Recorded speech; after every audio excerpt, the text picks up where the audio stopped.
Hello everybody, hope आप सब अच्छे से होंगे। तो चलिए हम आज अपना सेकेंड पार्ट स्टार्ट करते हैं फाइब्रॉइड टॉपिक का। और सर क्योंकि मैंने ज़्यादातर जगह पर फिब्रॉइड और फाइब्रॉइड दोनों में से क्या प्रोनाउंसिएशन क्या सही है, देखिए जनरली जो है वो हम फाइब्रॉइड यूज़ करते हैं, बट अगर हम यूके इंग्लिश में अगर हम देखें ना तो उसको हम फिब्रॉइड भी बोल सकते हैं। ऐसा नहीं कि हम फिब्रॉइड बोलेंगे तो हम गलत हो जाएंगे या हमारा एमसीक्यूज गलत हो जाएगा या पेशेंट को हम बीमारी हम समझा नहीं पाएंगे, ठीक है।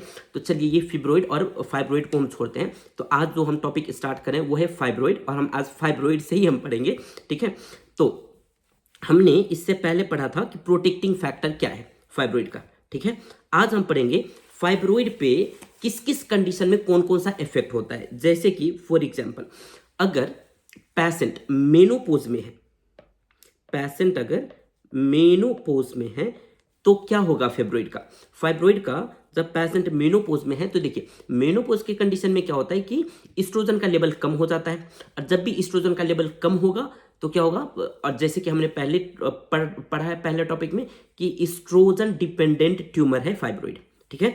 तो यहां पर क्या हो जाएगा, मेनोपॉज में fibroid will get shrink, fibroid get shrink,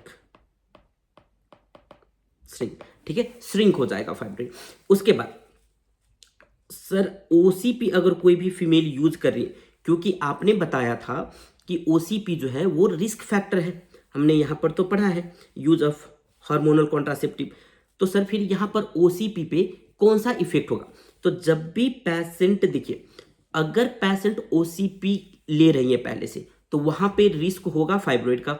but अगर एक बार पेशेंट को फाइब्रॉइड हो जाए, ठीक है, तो उसके बाद जब हम ओसीपी यूज करेंगे ना तो फाइब्रॉइड पे कोई भी इफेक्ट नहीं होता है, यानी कि ना तो फाइब्रॉइड का साइज इंक्रीज होगा ना ही तो फाइब्रॉइड का साइज डिक्रीज होगा, ठीक है। तो when we will use OCP there will be no effect on fibroid, ठीक है। साथ ही साथ सर प्रेगनेंसी में अगर पेशेंट प्रेग्नेंट है तो उस कंडीशन में फाइब्रॉइड पे कौन सा इफेक्ट आएगा। देखिए पेशेंट अगर प्रेग्नेंट है, तो इसकी वजह से भी जब एक बार फाइब्रॉइड हो गया है, ठीक है, और पेशेंट अगर कंसीव कर ली है तो इसकी प्रेगनेंसी की वजह से भी फाइब्रॉइड पे कोई भी इफेक्ट नहीं आएगा, ठीक है। क्या नहीं आएगा, कोई भी इफेक्ट नहीं आएगा, यानी कि ना तो फाइब्रॉइड का साइज इंक्रीज होगा प्रेगनेंसी की वजह से, ना तो फाइब्रॉइड का साइज डिक्रीज होगा प्रेगनेंसी की वजह से।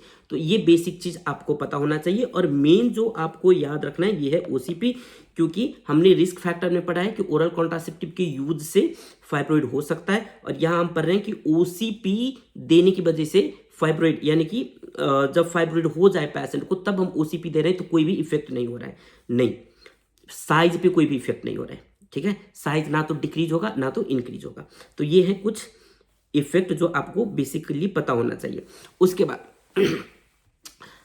अब जब फाइब्रॉइड हो जाए तो फाइब्रॉइड का क्या होता है कि फाइब्रॉइड को ग्रो होने के लिए चाहिए ब्लड सप्लाई, और जब फाइब्रॉइड को प्रॉपर ब्लड सप्लाई अगर नहीं मिलती है तो फाइब्रॉइड जो है वो सर्टेन चेंजेस हो जाता है फाइब्रॉइड में। कभी कभार सिस्टिक चेंजेस हो जाता है, कभी कैल्सिफिकेशन हो जाता है, कभी रेड डिजेनरेशन हो जाता है ना। तो ये कुछ चेंजेस है जो फाइब्रॉइड में हो सकता है। तो चलिए क्या क्या है सेकेंडरी चेंजेस हम एक बार देख लेते हैं। पहले तो ये जो सबसे मोस्ट कॉमन है ये है red degeneration during pregnancy. It is most common during pregnancy, ठीक है, मोस्ट कॉमन ड्यूरिंग प्रेगनेंसी। अगर प्रेग्नेंट है पेशेंट तो और फाइब्रॉइड के साथ है तो क्या हो सकता है, रेड डिजेनरेशन हो सकता है। और सर कब होगा रेड डिजेनरेशन, तो ये होगा सेकेंड ट्राइमेस्टर में, ठीक है। और इसमें से जो है बहुत बार आपके एफएमजी में, इवन एनएमसी में और साथ ही साथ एनआरई में भी क्वेश्चन पूछा जा चुका है, ठीक है। इसके बाद जो है एक है हेलन डिजेनरेशन, और ये मोस्ट कॉमन डिजेनरेशन है,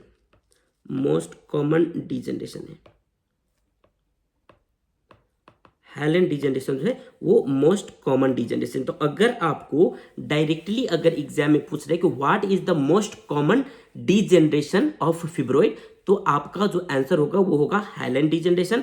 और अगर आपको पूछेगा कि in which trimester red degeneration is going to be, तो आपका जो आंसर होगा वो सेकेंड ट्राइमेस्टर होगा। ठीक है, most common degeneration during pregnancy अगर पूछा है तो भी आपको क्या बोलना है, रेट डिजेनरेशन।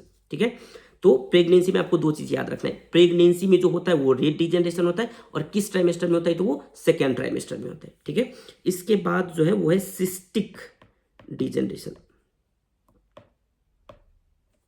Cystic degeneration. इसके बाद जो है वो है calcification degeneration, calcification degeneration, calcification degeneration. और जब भी कैल्सिफिकेशन डिजेनरेशन की बात आएगी तो वहां पर आपको पूछेगा कि कौन सा अपीयरेंस देखने को मिलेगा कैल्सिफिकेशन डिजेनरेशन में, तो आपका जो आंसर होगा वो होगा उम्ब स्टोन अपीयरेंस, उम्ब स्टोन अपीयरेंस। और जनरली ये जो फिब्रोइड है वो किस टाइप के फाइब्रोइड में होता है, तो ये जो जनरली है ये सब सिरोसल फाइब्रोइड में, सब सिरोसल फाइब्रोइड में आपको देखने को मिलता है। तो अगर आपको पूछेगा कि सब सिरोसल फाइब्रोइड में कौन सा चेंजेस होता है, तो कैल्सिफिकेशन चेंजेस, और कौन सा अपीयरेंस देखने को मिलता है तो उम्ब स्टोन अपीयरेंस। और ये भी आपका क्वेश्चन है जो बहुत बार पूछा जा चुका है। ठीक है, फ्लूइड डिजेनरेशन,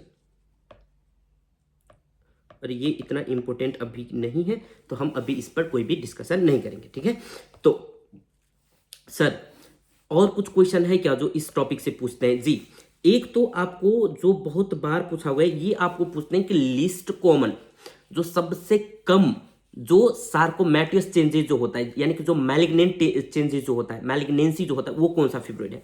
तो least common secondary changes to undergo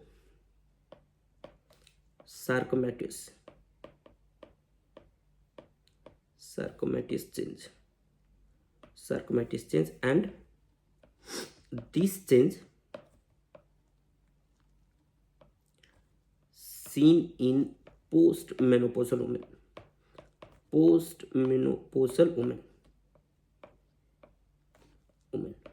ठीक है, ठीक है, आपको इसमें क्या पूछेंगे, जो मोस्ट इंपोर्टेंट जो है, जो सबसे लीस्ट कॉमन सेकेंडरी चेंजेस जो है, लीस्ट कॉमन सेकेंडरी चेंजेस जो है वो कौन सा, किस एज ग्रुप में जो है वो सार्कोमेटियस चेंज में जाएगा, तो ये है पोस्ट मेनोपॉजल वुमेन में। पोस्ट मेनोपॉजल वुमेन को अगर फिब्रोइड की हिस्ट्री है, यानी कि फाइब्रोइड का हिस्ट्री है, तो क्या होगा कि ये पोस्ट मेनोपॉजल वुमेन में सार्कोमेटिस यानी कि बिनाइन से मैलिग्नेंट में चेंज हो जाएगा। ठीक है, बिनाइन ट्यूमर से क्या होगा, मैलिग्नेंसी में चेंज होने का रिस्क रहेगा, और ये बहुत कम रहता है। ठीक है, और रेड डिजेनरेशन को लेकर और थोड़ा सा क्वेश्चन हम वो कर लेते हैं, क्योंकि रेड डिजेनरेशन से बहुत बार क्वेश्चन पूछा गया, तो कुछ कुछ चीजें हैं जो हम आपको बता देते हैं। ठीक है, तो रेड डिजेनरेशन में आपको क्या जानना है, पहले तो ये मोस्ट कॉमन हमने अभी अभी पढ़ा है कि ये क्या है, most common seen during pregnancy. ठीक है, और किस ट्राइमेस्टर में, तो second trimester of pregnancy.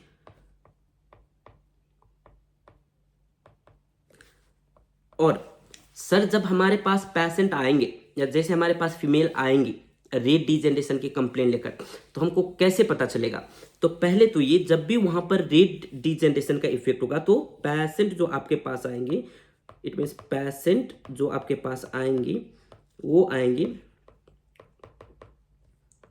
With complain of fever.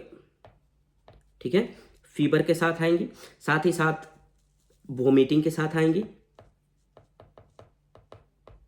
साथ ही साथ एक्यूट पेन के साथ आएंगी, साथ ही साथ जब हम ब्लड टेस्ट करेंगे तो हमको ESR ESR लेवल जो है वो क्या होगा, एलिवेटेड देखने को मिलेगा। तो अगर ये सब आप देख रहे हैं, अगर ये सब आप देख रहे हैं तो आपको क्या करना है, आपको एक तरीके का डायग्नोसिस तो आप बना लेंगे, प्रोविजनल डायग्नोसिस आपका हो जाएगा कि ये रेड डिजेनरेशन हो गया है, और साथ ही साथ आप क्या करेंगे तो अल्ट्रासाउंड भी करवाएंगे। तो सर इसका मैनेजमेंट में हम क्या कर सकते हैं, क्योंकि अब रेड डिजेनरेशन का जो है वो मैनेजमेंट भी पूछते हैं, जो फाइब्रोइड जब रेड डिजेनरेशन में चले जाते हैं तो इसका मैनेजमेंट बहुत बार पूछा गया। तो इसका मैनेजमेंट हम क्या करेंगे सर, तो मैनेजमेंट जो है ये रेड डिजेनरेशन फाइब्रोइड का ये बस ऑब्जर्वेशन है, ठीक है, ऑब्जर्वेशन है। और ऑब्जर्वेशन के साथ साथ हम क्या करेंगे, एनाल्जेसिक, क्योंकि पेशेंट को पेन हो रहा है तो एनाल्जेसिक हम दे देंगे, साथ ही साथ फीवर है तो एंटीपायरेटिक्स भी दे देंगे, एंटीपायरेटिक्स ड्रग्स हम दे देंगे, एनाल्जेसिक ड्रग्स और एंटीपायरेटिक ड्रग्स, ठीक है। ये कुछ ड्रग्स हम देंगे और हम इसको क्या करेंगे, ऑब्जर्व करेंगे बस। क्योंकि हम जब पेशेंट प्रेग्नेंट है, अगर फॉर एग्जांपल मान लीजिए कि पेशेंट 28 वीक्स में आपके पास आ गई ये कंप्लेन लेके, रीडिजेनरेशन का डायग्नोसिस आपने बनाया, तो अब 28 वीक में ना तो आप सर्जरी कर सकते हैं, ना तो आप हिस्टेक्टोमी कर सकते हैं, ना ही तो आप क्या कर सकते हैं, सी सेशन कर सकते हैं, ना ही तो आप मायोमेक्टोमी कर सकते हैं, हम कुछ नहीं कर सकते ना वहाँ पे, ठीक है। तो इसलिए हम क्या करेंगे, बस ऑब्जर्वेशन करेंगे और साथ ही साथ हम पेन किलर देंगे, यानी कि एनाल्जेसिक्स देंगे और एंटीपायरेटिक ड्रग्स देंगे, ठीक है। इसी के साथ एक और क्वेश्चन जो है वो मल्टीपल टाइम पूछा गया है कि मोस्ट कॉमन मैलिग्नेंट ट्रांसफॉर्मेशन कौन सा फिब्रोइड है जो मोस्ट कॉमनली मैलिग्नेंट में ट्रांसफॉर्मेशन हो जाती है। तो मोस्ट कॉमन फाइब्रोइड,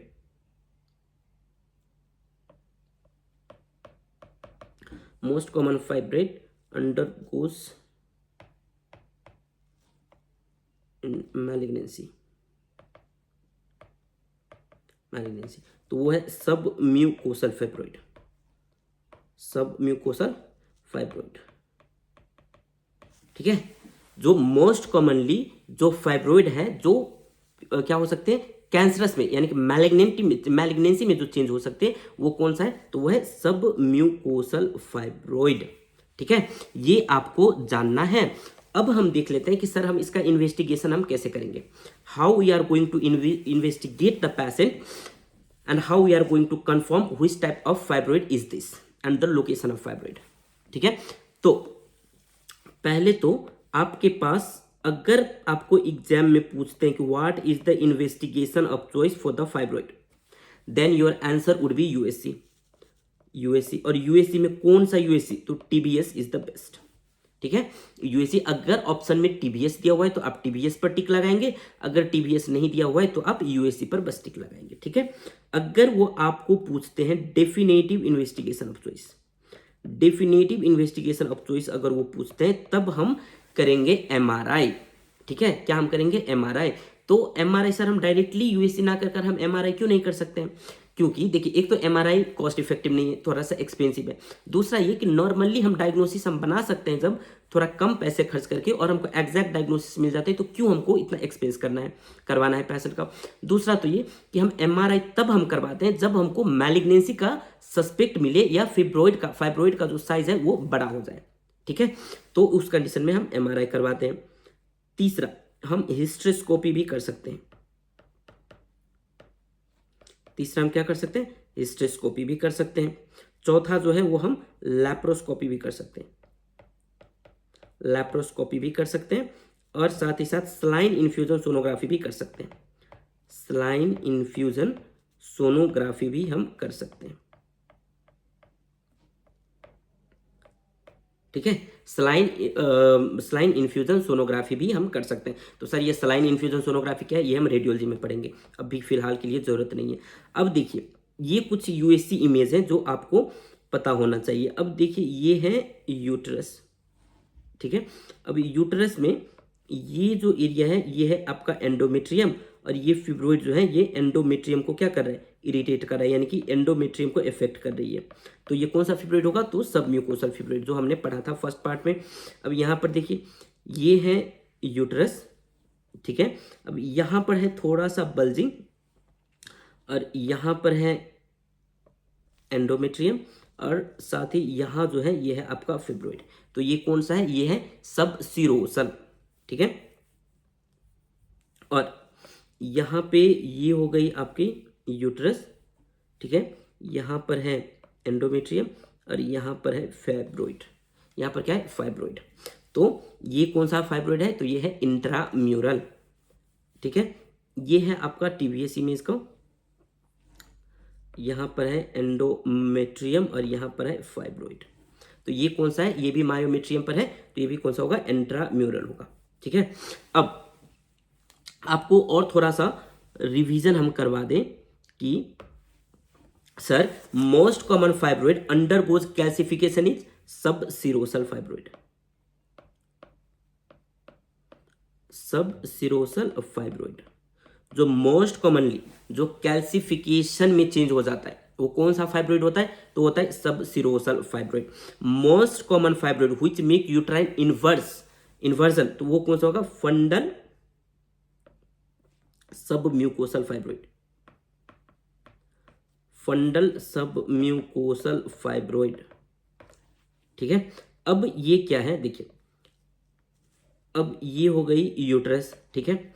अगर फंडस, ये फंडस रीजन है, अगर यहां पर अगर फाइब्रोइड है, सब म्यूकोसल फाइब्रोइड है या पेडंक्यूलेटेड सब म्यूकोसल फाइब्रोइड है, तो जब फाइब्रोइड का साइज बड़ा होगा तो ये यूट्रस को क्या करेगी, नीचे की तरफ खींचेगी ना, तो यही होता है इन्वर्जन, ठीक है। तो जो मोस्ट कॉमन फाइब्रोइड जो होता है वो यूट्राइन को इन्वर्स करती है, वो कौन सा होता है, तो फंडल सब म्यूकोसल फाइब्रोइड होता है, ठीक है। अब सर सोनोग्राफिक फाइंडिंग में, सर सोनोग्राफिक फाइंडिंग में हमको क्या देखने को मिलेगा, कैसा अपीयरेंस होगा फाइब्रोइड का। तो फाइब्रोइड का जो अपीयरेंस होगा यानी कि इकोजेनिसिटी जो होगी वो एक तो हाइपोइकोइक, जनरली जो होता है वो होता है हाइपोइकोइक, हाइपोइकोइक, ठीक है। कभी कभार हो सकता है हाइपर इकोइक। तो सर कब होगा हाइपर इकोइक, जब फाइब्रोइड पे क्या होगा, कैल्सिफिकेशन डिपॉजिट हो जाएगा, तो जो अपीयरेंस होगा वो होगा हाइपर इकोइक। पर जो जनरली मोस्ट कॉमनली जो देखने को मिलता है, जो होता है मोस्ट कॉमनली जो देखने को मिलता है वो होता है हाइपो इकोइक, ठीक है। और साथ ही साथ तो आपको क्या हो जाएगा, सिंपल में अगर देखिए तो हाइपो इकोइक, अब ऑब्वियसली मास ट्यूमर है तो मास ही होगा, हाइपो इकोइक मास और हाइपर इकोइक मास, पर जनरली क्या होता है हाइपो इकोइक मास, ठीक है, विद इन यूट्रस और मायोमेट्रियम, विद इन यूट्रस और मायोमेट्रियम, मायोमेट्रियम और रिलेटेड लेयर्स, ठीक है। साथ ही साथ यूट्रस जो होगा वो डिफ्यूजली हेटेरोजेनियस होगा, वहां पर मिक्स इकोजेनिसिटी होगा यूट्रस का, खास करके तब जब वहां पर मल्टीपल फाइब्रोइड होगा, तो क्या होगा, डिफ्यूजली heterogeneous uterus, especially when there is multiple fibroid, when there is multiple fibroid, ठीक है। साथ ही साथ हमने क्या पढ़ा था फर्स्ट पार्ट में कि फाइब्रोइड जो होता है ये सोलिड पेल्विक ट्यूमर होता है, तो हमको कभी कभार क्या होगा, तो हमको एकॉस्टिक शैडो यानी कि हमको पोस्टीरियर शैडोइंग भी देखने को मिलेगा, पोस्टीरियर शैडोइंग ऑफ मास और फाइब्रोइड, ठीक है। ये कुछ चीजें हैं जो जनरली देखने को मिलता है। और अगर डिजेनरेटिंग फाइब्रोइड है तो वहां पर क्या होगा, कैल्सिफिकेशंस और सिस्टिक कंपोनेंट हमको देखने को मिल सकता है।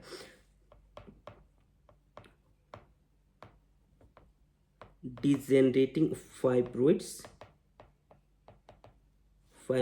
में हैव कैल्सिफिकेशंस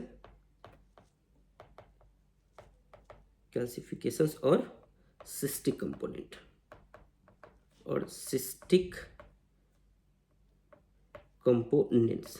ठीक है।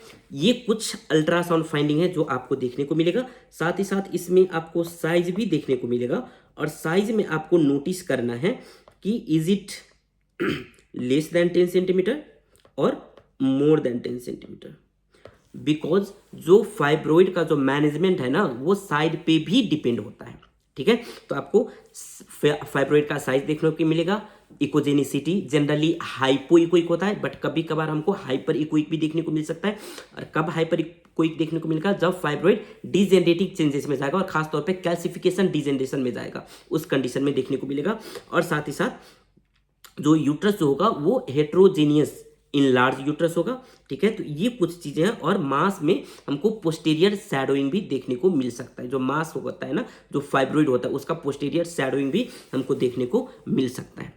ठीक है, तो सर फाइब्रोइड अगर प्रेगनेंसी के टाइम पे हो जाए तो हमको, या फाइब्रोइड का हिस्ट्री है और पेशेंट प्रेग्नेंट हो जाए, तो उस कंडीशन में हम क्या करेंगे, डिलीवरी के टाइम पे नॉर्मल डिलीवरी होगा या सिजेरियन सेशन होगा। तो देखिए मोस्ट कॉमनली जो होता है वो हम सिजेरियन सेशन करते हैं। तो सर हम क्यों सी सेशन करते हैं, हम सिजेरियन हम क्यों ही करते हैं, क्योंकि जब फाइब्रोइड हो जाता है ना, और खास तौर पे सब म्यूकोसल फाइब्रोइड हो जाता है, तो यूट्रस को सर्विक्स को डायलेट करने में कुछ प्रॉब्लम क्रिएट कर सकती है। और जब सर्विक्स ठीक से डायलेट नहीं होगा तो वहां पर प्रॉब्लम हो सकती है डिलीवरी के टाइम पे। इसलिए हम जनरली सी सेशन ही हम क्या करते हैं, प्रीफर करते हैं। ठीक है, तो during pregnancy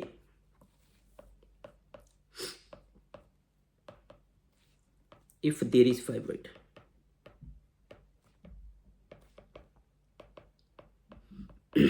if there is fibroid, it will affect in cervical dilatation,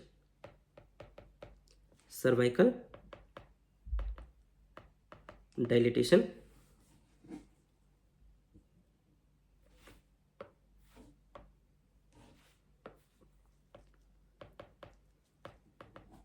cervical dilation. So most commonly, so in most of the case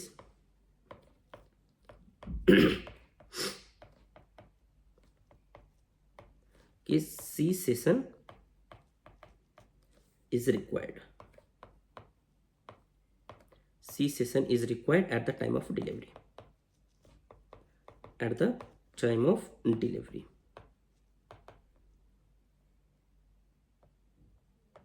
At the time of delivery. ठीक है, तो ये कुछ चीजें हैं जो आपको पता होना चाहिए। जब प्रेगनेंसी के टाइम पे अगर फाइब्रोइड हो जाए, या फाइब्रोइड की हिस्ट्री जिस पेशेंट को है वो अगर प्रेग्नेंट हो जाए, तो हम क्या करेंगे, हम सी सेशन करेंगे या नॉर्मल डिलीवरी करेंगे। इसका मतलब ये हम नहीं बोल रहे हैं कि नॉर्मल डिलीवरी हम बिल्कुल कर ही नहीं सकते, but in most of the cases क्या होता है, हम सी सेशन ही प्रीफर करते हैं। ठीक है, अगर पेशेंट को, एक और चीज आपको याद रखना है, अगर पेशेंट को सबसिरोसल फाइब्रोइड है, अगर पेशेंट को सबसिरोसल फाइब्रोइड है, तो आपको क्या याद रखना है कि इस फाइब्रोइड को, यानी कि सबसिरोसल फाइब्रोइड को हम सी सेशन के टाइम पर ही रिमूव कर सकते हैं। ठीक है, if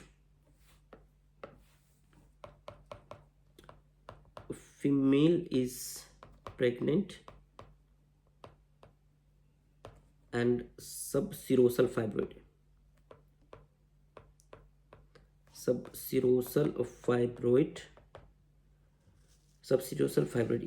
if the female is pregnant, and subserosal fibroid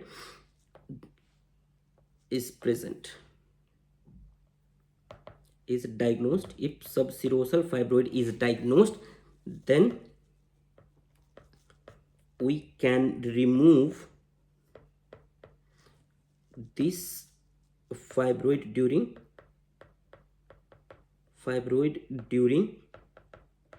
C-section. ठीक है, if female is pregnant and doctor diagnosed that she is having subserosal fibroid, then we can remove this fibroid during the C-section at the time of delivery. ठीक है, ये आप समझ गए, और ये एक इंपॉर्टेंट पॉइंट है जो आपको पता होना चाहिए। अब सर हम मैनेजमेंट कैसे कर सकते हैं हम फाइब्रोइड का, how we are going to manage the fibroid. So number 1,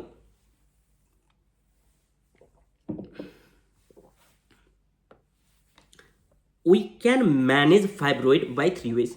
number 1, एक तो हम ऑब्जर्वेशन हम कर सकते हैं। Observation is not actually management, but yes हम ऑब्जर्वेशन कर सकते हैं। दूसरा जो हम कर सकते हैं वो हम मेडिकल मैनेजमेंट कर सकते हैं, ठीक है, मेडिकल मैनेजमेंट कर सकते हैं। और तीसरा जो है ये हम सर्जिकल मैनेजमेंट कर सकते हैं। बट इसके लिए भी क्या है, सर्टेन कंडीशंस है कि किस कंडीशन में हम सर्जिकल मैनेजमेंट करेंगे, किस कंडीशन में हम मेडिकल मैनेजमेंट करेंगे और किस कंडीशन में हम सिर्फ ऑब्जर्वेशन करेंगे, ठीक है। तो ऑब्जर्वेशन मैनेजमेंट में नहीं आता ऑब्जर्वेशन, बट हम एज अ मैनेजमेंट ही हम पढ़ेंगे, क्योंकि पेशेंट को अगर फाइब्रोइड है और अगर वो फाइब्रोइड असिम्टोमेटिक है तो उस कंडीशन पे हम बस ऑब्जर्वेशन करते हैं और हम कुछ नहीं करते उसका, ठीक है। तो आपको इससे पहले आपको एक और चीज क्या याद रखना है कि management of fibroid management of fibroids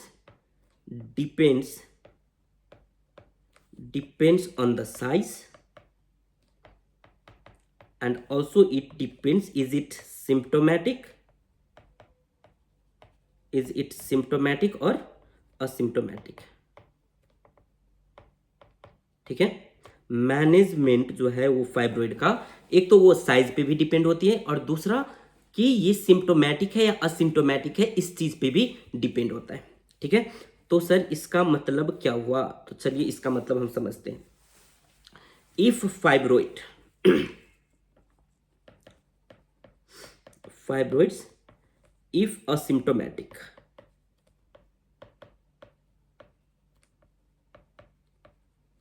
if asymptomatic, fibroid if asymptomatic and it is less than 10 centimeter, then we are not going to do anything, just we will do observation.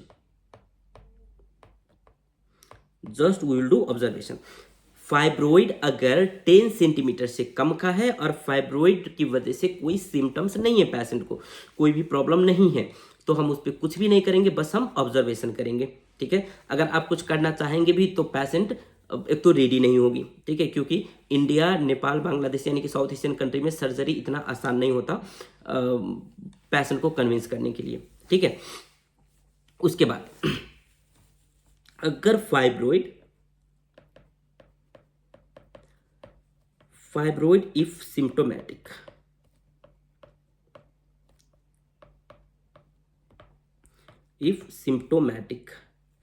तो हम दो चीज पूछेंगे पेशेंट को, यानी कि एक चीज हम पूछेंगे और वो हम पूछेंगे कि आपके फैमिली कंप्लीट हुआ है नहीं हुआ है, इट मीन्स कि आपको बच्चा, आपको बेबी है या नहीं है, ठीक है। तो अगर फैमिली कंप्लीट हो गई है, if family completed,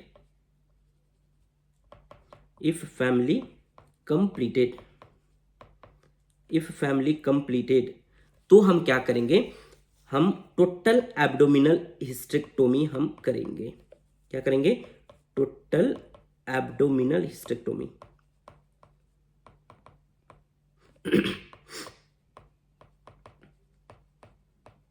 total abdominal hysterectomy कर देंगे, टेंशन ही खत्म। बट अगर पेशेंट रेडी नहीं हुई टोटल एब्डोमिनल हिस्टेक्टोमी या हिस्टेक्टोमी के लिए, if patient is not ready, if female is not ready for total abdominal hysterectomy, तो हम एक और चीज कर सकते हैं, वो है uterine artery embolisation. Uterine artery embolisation. Sir ये यूटेराइन आर्टरी इम्बोलाइजेशन क्या होता है? यूटेराइन आर्टरी इम्बोलाइजेशन का मतलब, फॉर एग्जांपल ये हो गई फिब्रोइड, ठीक है, ये क्या है? फाइब्रोइड। और यहां पर ये फाइब्रोइड को ऑब्वियसली यूटेराइन आर्टरी से ही ब्लड सप्लाई मिलेगा, है ना। अगर ब्लड सप्लाई जो फाइब्रोइड को मिल रही है तो हम क्या करेंगे, हम इस ब्लड सप्लाई को ही हम क्या कर देंगे, कट कर देंगे। हम इस ब्लड सप्लाई को हम क्या कर देंगे, जो आर्टरी है उस आर्टरी को हम ब्लॉक कर देंगे, ठीक है। ये है यूटेराइन आर्टरी इम्बोलाइजेशन, और बाकी आप सर्जरी में भी आप डिटेल में पढ़ सकते हैं, ठीक है। अगर fibroid if patient if symptomatic and family not completed, if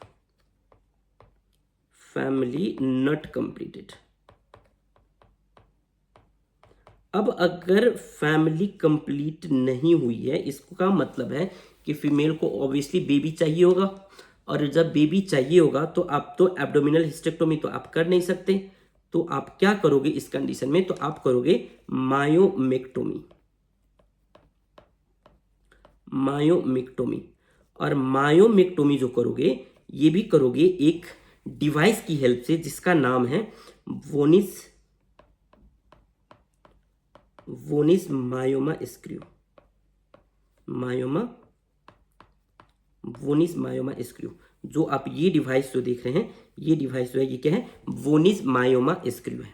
अब जैसे आप इस इमेज में देखिए, यहाँ पर है फिब्रोइड और यहाँ पर है हमारा वोनिस मायोमा स्क्रू। इससे हम क्या करते हैं, फाइब्रोइड पे हम लगाकर फाइब्रोइड को हम इससे होल्ड करते हैं और फिर हम क्या करते हैं, मायोमेक्टोमी करते हैं। ठीक है, अब मायोमेक्टोमी करने का भी दो तरीका है। मायोमेक्टोमी करने का भी क्या है, दो तरीका है। एक तो आप कर सकते हैं एब्डोमिनल,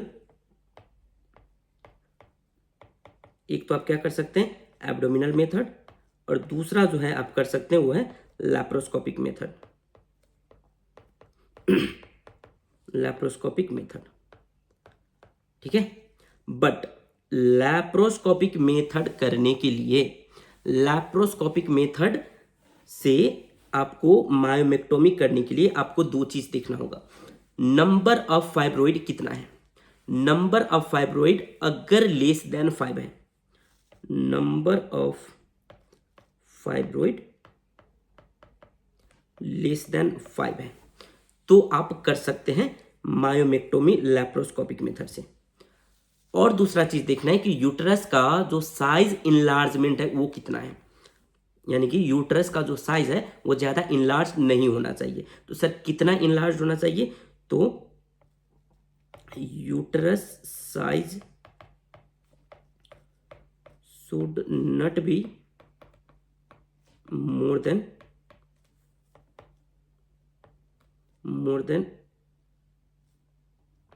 17 वीक ऑफ जेस्टेशन, यानी कि 17 वीक ऑफ जेस्टेशन में जितना बड़ा यूट्रस का साइज होता है, यानी कि अगर बेबी है, यानी कि अगर मान लीजिए कि पेशेंट प्रेग्नेंट है और प्रेगनेंसी के टाइम पे ऑब्वियसली यूट्रस का साइज बढ़ता है, तो 17 वीक ऑफ जेस्टेशन में कितना बड़ा होता है, उतना बड़ा यूट्रस अगर है तो ही हम क्या कर सकते हैं, इस पे लैप्रोस्कोपिक मेथड से हम मायोमेक्टोमी कर सकते हैं। अगर उससे ज़्यादा इनलार्ज है तो हम मायोमेक्टोमी नहीं कर सकते लैप्रोस्कोपिक मेथड से। ठीक है, ठीक है। तो एक बार हम और रिवीजन कर लेते हैं मैनेजमेंट का जो फाइब्रोइड का जो मैनेजमेंट है वो एक तो हम कर सकते हैं ऑब्जर्वेशन, दूसरा हम कर सकते हैं मेडिकल मैनेजमेंट, तीसरा हम कर सकते हैं सर्जिकल मैनेजमेंट। तो मेडिकल मैनेजमेंट, पहले हम ऑब्जर्वेशन देख लेते हैं कि किस कंडीशन में हम ऑब्जर्वेशन करेंगे। तो पहले तो ये कि अगर फीमेल को फाइब्रोइड है और कोई भी सिम्टम्स नहीं है, ठीक है, फाइब्रोइड असिम्टोमेटिक है, तो हम कुछ भी नहीं करेंगे, बस हम ऑब्जर्वेशन करेंगे। अगर पेशेंट को फाइब्रोइड है और वो फाइब्रोइड क्या है, सिम्टोमेटिक है, तो उस कंडीशन में हम एक चीज पूछेंगे, एक तो हम पूछेंगे आपकी फैमिली कंप्लीट हुई है या नहीं हुई है, यानी कि आपको बेबी है या नहीं है, और दूसरा हम अगर पेशेंट बोलती है कि यस हमारा फैमिली कंप्लीट हो चुका है, बेबी है मुझे, तो हम क्या करेंगे, हम टोटल एब्डोमिनल हिस्टेक्टोमी करेंगे। और टोटल एब्डोमिनल हिस्टेक्टोमी के लिए अगर पेशेंट रेडी नहीं हो रही है तो हम क्या करेंगे, यूट्राइन आर्टरी इम्बोलाइजेशन करेंगे, जो यूट्रस को जो आर्टरी ब्लड सप्लाई करती हैं, ठीक है, यानी कि फाइब्रोइड को जो इनडायरेक्टली और डायरेक्टली जो ब्लड सप्लाई करते हैं उस आर्टरी को हम क्या कर देंगे, इम्बोलाइज कर देंगे। ठीक है, अगर पेशेंट बोल रही है कि नहीं मेरा फैमिली कंप्लीट नहीं हुई है, तो आप क्या करोगे, अगर फैमिली कंप्लीट नहीं हुई तो यूट्रस चाहिए बेबी प्लान करने के लिए, तो आप यूट्रस हिस्टेक्टोमी आप नहीं करोगे, आप मायोमेक्टोमी करोगे। और मायोमेक्टोमी का मतलब ये मत समझ लेना कि रिमूवल ऑफ मायोमेट्रियम लेयर, नहीं। हमने क्या पढ़ा था फर्स्ट पार्ट में, हमने फाइब्रोइड को हम क्या बोल सकते हैं, मायोमा और लियोमायोमा भी बोल सकते हैं। तो मायोमेक्टोमी का मतलब यहाँ है कि फाइब्रोइड को रिमूव करना, ठीक है। और उसके लिए हमको एक इक्विपमेंट्स चाहिए होता है, और उस इक्विपमेंट्स का नाम है वोनिस मायोमा स्क्रू, और ये आपका क्वेश्चन हो सकता है। ठीक है, वोनिस मायोमा स्क्रू, ये आपको याद रखना है। और मायोमेक्टोमी हम दो तरीके से कर सकते हैं, एक तो हम एब्डोमिनल मेथड से कर सकते हैं और दूसरा हम लैप्रोस्कोपिक मेथड से कर सकते हैं। एब्डोमिनल मेथड से तो कोई प्रॉब्लम नहीं है, अगर हम लैप्रोस्कोपिक मेथड से करेंगे तो दो चीज़ आपको याद रखना है कि एक तो फाइब्रोइड का साइज नंबर ऑफ फाइब्रोइड कितना है, अब 5 है या 5 से कम है, यानी कि अगर 5 है या 5 से कम है तो हम कर सकते हैं। और यूट्रस का साइज कितना इनलार्ज है, अगर यूट्रस का साइज अगर 17 वीक से ज़्यादा इनलार्ज है तो हम नहीं कर सकते हैं, यानी कि यूट्रस का साइज जो है वो less than 17 week of gestation होना चाहिए। ठीक है, ये आपको इतना पता होना चाहिए। और अब हम देख लेते हैं कि अगर फाइब्रोइड है, ठीक है, और फाइब्रोइड का जो सब म्यूकोस फाइब्रोइड है, सब म्यूकोसल फाइब्रोइड है, फाइब्रोइड में कौन सा फाइब्रोइड, सब म्यूकोसल फाइब्रोइड है, और अगर ये फाइब्रोइड टाइप 0 एंड 1 में अगर है और इसका जो साइज है वो अप टू 5 सेंटीमीटर है, अप टू 5 सेंटीमीटर है, तो हम एक और सर्जरी कर सकते हैं जिसका नाम है हिस्टेरोस्कोपिक रिमूवल। हिस्टेरोस्कोपिक रिमूवल से भी हम क्या कर सकते हैं, सर्जरी हम कर सकते हैं। ठीक है, अगर फाइब्रोइड क्या है, सब म्यूकोस, अगर फाइब्रोइड जो है वो क्या है, सब म्यूकोसल फाइब्रोइड है और टाइप 0 एंड 1 ग्रेड में है अकॉर्डिंग टू फीगो क्लासिफिकेशन। अब सर हम टाइप कहां पर हम देखेंगे, तो फीगो क्लासिफिकेशन में, फीगो क्लासिफिकेशन हमने फर्स्ट पार्ट में पढ़ा है फीगो क्लासिफिकेशन, अगर कंफ्यूजन है तो देख लीजिएगा। टाइप 0 और 1 है तो हम हिस्टेरोस्कोपिक रिमूवल भी हम कर सकते हैं। ठीक है, और अगर साथ ही साथ अगर इंट्राम्यूरल फाइब्रोइड है,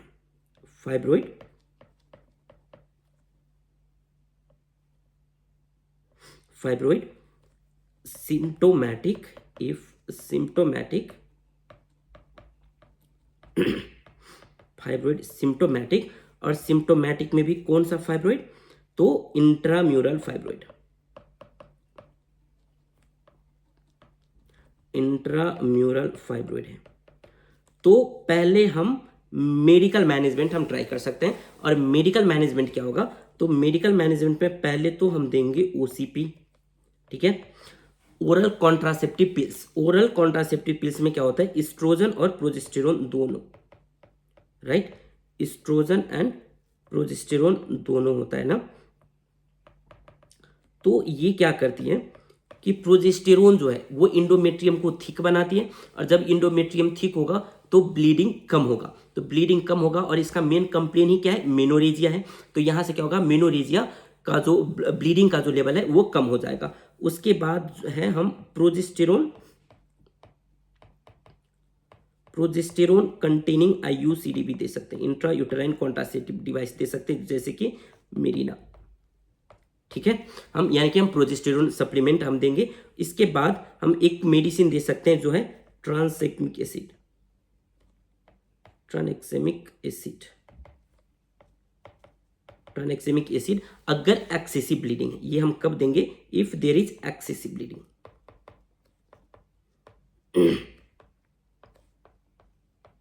if there is excessive bleeding, ठीक है, अगर एक्सेसिव ब्लीडिंग है तो हम देंगे ट्रांसेक्समिक एसिड। ठीक है, और अगर पेशेंट सीवियर कंप्लेन के साथ आ रही है, ठीक है, यानी कि if patient is coming with heavy symptoms, if patient is coming with heavy symptoms, ठीक है, अगर पेशेंट हैवी सिम्टम्स के साथ प्रेजेंट हो रही है तो आप क्या दे सकते हैं, एक तो आप दे सकते हैं GnRH एंटागोनिस्ट। सर हम GnRH एंटागोनिस्ट क्यों देंगे, क्योंकि आपको पता है कि यहां होता है हाइपोथैलेमस, और हाइपोथैलेमस सिक्रीट करती है GnRH, और GnRH एक्ट करती है एंटीरियर पिट्यूटरी पे, और एंटीरियर पिट्यूटरी रिलीज करती है FSH और LH। अगर ये आप नहीं पढ़े हैं तो पहले आप मेंस्ट्रुअल साइकिल का टॉपिक पढ़ लीजिए और कंसेप्ट क्लियर हो जाएगा। तो हम एंटागोनिस्ट हम क्यों देंगे? अगर हम यहाँ पर GnRH को ही अगर हम ब्लॉक कर देंगे, जो GnRH क्या हो रही है, एंटीरियर पिट्यूटरी पे जाकर इफेक्ट कर रही है और LH और FSH बना रही है, तो हम अगर GnRH को ही हम इनहिबिट कर देंगे तो ऑटोमेटिकली FSH और LH का लेवल कम हो जाएगा, और जब FSH LH का लेवल कम होगा तो एस्ट्रोजन का लेवल भी क्या हो जाएगा? कम हो जाएगा। ठीक है, तो इसलिए एक तो हम यूज करेंगे GnRH एंटागोनिस्ट, और हम यूज कर सकते हैं GnRH एनालॉग भी GnRH analogue. But GnRH analogue हम किस मेथड में यूज करेंगे? तो GnRH एनालॉग हमको क्या करना है? एस्ट्रोजन प्रोजेस्टेरोन का लेवल डिक्रीज करना है, यानी कि हमको डिक्रीज करना है तो हम क्या करेंगे? Continuous manner. GnRH एनालॉग हम किस मैनर से यूज करेंगे? Continuous manner. आपको पता है कि कंटिन्यूअस मैनर से हम अगर यूज करेंगे तो क्या होगा? हाइपोथैलेमस सप्रेस होगा। कंटिन्यूअस मैनर में अगर हम GnRH यूज करेंगे तो हाइपोथैलेमस क्या होगा? सप्रेस होगा, और जब हाइपोथैलेमस सप्रेस होगा तो FSH और LH का लेवल भी कम होगा, और FSH LH का लेवल कम होगा तो एस्ट्रोजन का लेवल भी कम होगा। तो सर हम GnRH एनालॉग में हम कौन सा मेडिसिन यूज करेंगे? तो मेडिसिन जैसे कि नेफ्रेलिन। नेफ्रेलिन हमने बताया था कि जो भी मेडिसिन जो रेलिन के टर्म से अगर एंड हो रही वो क्या होता है? GnRH एनालॉग होता है। ठीक है, उसके साथ साथ हम जो यूज करेंगे वो हम करेंगे एरोमेटाइज इनहिबिटर। क्या करेंगे? एरोमेटाइज इनहिबिटर। एरोमेटाइज इनहिबिटर एंड्रोजन से एस्ट्रोजन में जो कन्वर्जन होता है ना, उसको क्या करती है? इनहिबिट करती है। ठीक है, तो इसीलिए हम बोलते हैं एरोमेटाइज इनहिबिटर, क्योंकि आपको पता है कि एंड्रोजन से एस्ट्रोजन में कन्वर्ट होता है एरोमेटाइज होके, एरोमेटाइज एंजाइम के थ्रू। अब ये एरोमेटाइजेशन को इनहिबिट कर देगा तो एंड्रोजन से एस्ट्रोजन बनेगा नहीं। ठीक है, इसके साथ साथ हम जो यूज करेंगे वो है डायनाजोल। डायनाजोल सर, डायनाजोल कौन सा ड्रग्स है? तो डायनाजोल जो है, डायनाजोल जो है ये एंड्रोजेनिक ड्रग्स है। क्या है? एंड्रोजेनिक ड्रग्स है। एंड्रोजेनिक ड्रग्स है। हम एंड्रोजेनिक ड्रग्स यूज कर सकते हैं, और एंड्रोजेनिक ड्रग्स यूज करेंगे तो एक साइड इफेक्ट होगा, और वो साइड इफेक्ट जो है वो है हेयरशूटिज्म, यानी कि एक्सेसिव ग्रोथ ऑफ हेयर। अगर डायनाजोल हम देंगे तो वहां पर क्या हो जाएगा? साइड इफेक्ट होगा वो एक्सेसिव ग्रोथ ऑफ हेयर होगा, अनवांटेड एक्सेसिव ग्रोथ होगा बॉडी पार्ट पे। ठीक है, ये कुछ मेडिकल मैनेजमेंट है जो हम कर सकते हैं। और सर अगर सबसिरोसल फाइब्रोइड होगा तो हम क्या करेंगे? If सबसिरोसल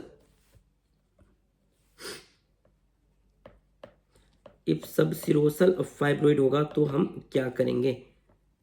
if subserosal fibroid and symptomatic. तो इसमें भी हम सेम जो हम अभी हम इंट्राम्यूरल के लिए मैनेज किए हैं ना, जैसे हम इंट्राम्यूरल फाइब्रोइड को मैनेज किए हैं वैसे हम क्या करेंगे? सबसिरोसल फाइब्रोइड को भी मैनेज करेंगे। Will manage same as intramural fibroid. और ये जो हम अभी पढ़े हैं ना, ये क्या है? ये है मेडिकल मैनेजमेंट। ये क्या है? Medical management. ठीक है, मेडिकल मैनेजमेंट।